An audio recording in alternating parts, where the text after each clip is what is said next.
Bali, eto sa kabsat, no? At eto yung motor niya.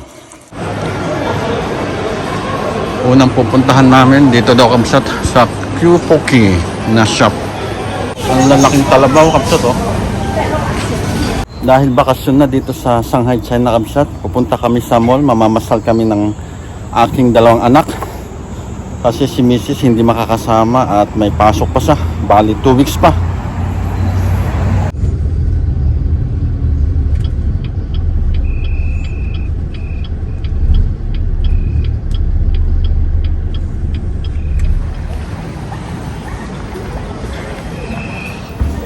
Nandito na kami sa mall kabsat, sa Libat Mall. Dito kami mamamasal-masyal. Ito ang IKEA dito sa Libat Mall kabsat. Bali dito kami dinaan ng taxi sa likod, hindi sa harap.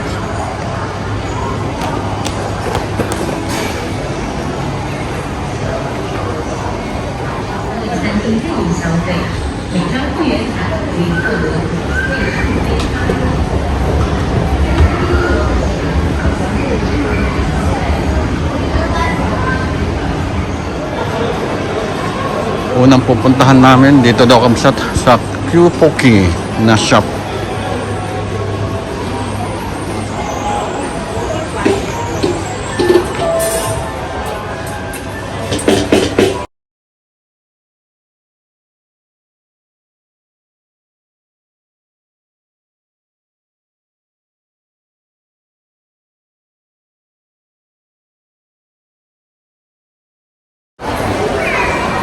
Papunta naman kami ngayon sa Hot Max kabsat dyan, oh.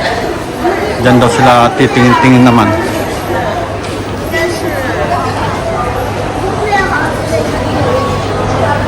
Dito.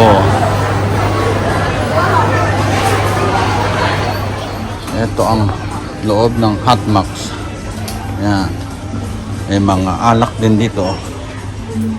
Bili kami ng snacks namin kabsat na Japanese pancake. Yan, may mga iba't ibang palaman. May cream cheese, may matcha. Kabsat, may British, ang sarap. Ibutin ko kaya ito kabsat. Tapos kabsat, may free na tea. Yan. Nandito kami sa Koi Plus kabsat. Magmimilk tea kami dito habang kinakain namin yung binili namin Japanese pancake. Kain tayo kabsat. Yan. Bali, parehas kami ni Hana. Kay Lian pa na Oreo. Oreo flavor. Really good. Yan.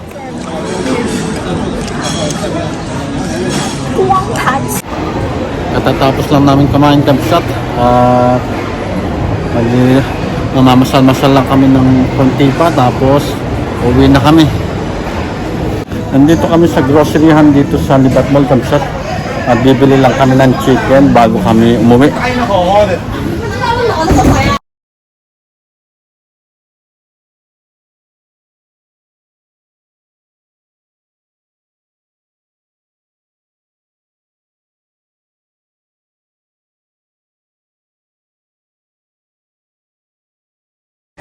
Ito yung binibili kong manok kabsat. Itong brand ng Tyson kasi palaging fresh.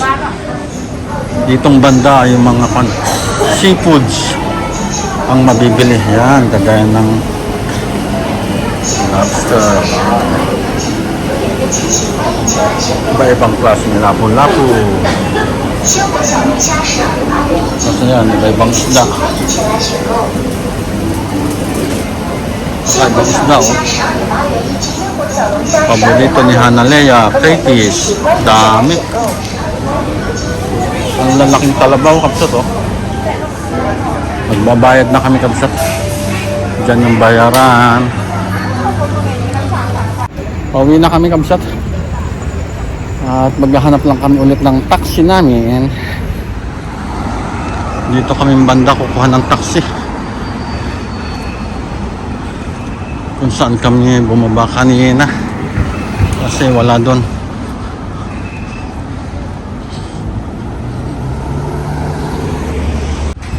Umulan na kabsat. Tapos yung taxi namin, nilampasan pa kami. Pumunta pa doon. Ayun, kulay puting yun. Ayun, no. Dito na kami sa bahay kabsat. At wala, nabasa yung mga medyas na nilabas ko. Mabuti na lang, hindi ko nilabas yung mga t-shirt yan, no. Pero konti lang naman. Okay na yan. Tapos kabsat, nakalimutan kong patayin yung aircon namin. Ayan, no. Pero okay lang kasi kahit na 24 hours ang gamit namin, napakamura ng kuryente dito. Kaya pala kabsat, pagpasok namin ng pinto ay bakit ka ako malamig pa din? Yun nga, nakabukas pa din. At ngayon naman papakita ko sa inyo yung binili ko na second hand na ihawan na may electric motor sa kabsat. Ang ganda. Eto. Bali, eto sa kabsat, no. At eto yung motor niya. Ayos, di ba kabsat? Ang ganda at bagong-bago pa. Natsambahan ko talaga itong ihawan ng nato ng manok sa karne ng baboy. At siyempre, pwede ka pang mag-ihaw ng iba pa kung anong gusto mo.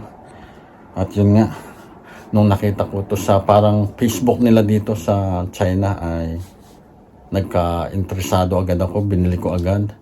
Akala ko naman nagamit na nung may-ari, yung pala hindi.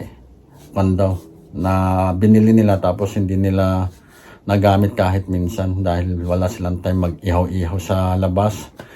At yun, nagustuhan ko dahil ang daling i-assemble, lalo-lalo na yung mga paa niya. Tapos may electric motor pa siya. The best kabsat, perfect. At dito ko natatapusin ang aking vlog kabsat. At bago ko tapusin, sa ayaw at sa gusto nyo, mag-subscribe. God bless!